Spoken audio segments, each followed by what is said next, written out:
And he said, I will send a young goat from the flock.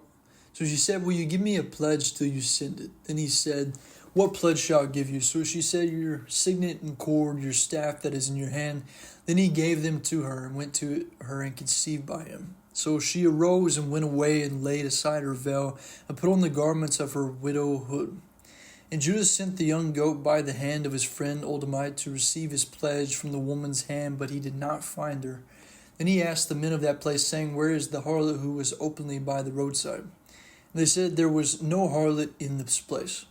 So he returned to Judah and said, I cannot find her. Also the men of this place said, there was no harlot in this place. Then Judah said, let her take them for herself, lest we be shamed. For I sent this young goat, and you have not found her.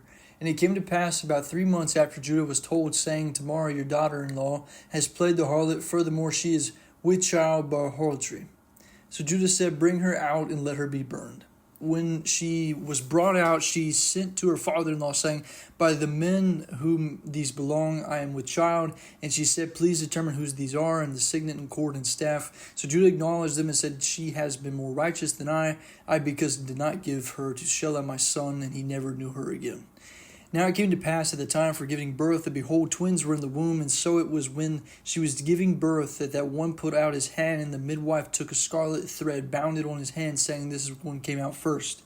Then it happened as he drew back his hand, and his brother came out unexpectedly, and she said, how did you break through this breach upon you? Therefore his name was called Perez. After his brother came out, who had scarlet thread on his hand, and his name was called Zerah.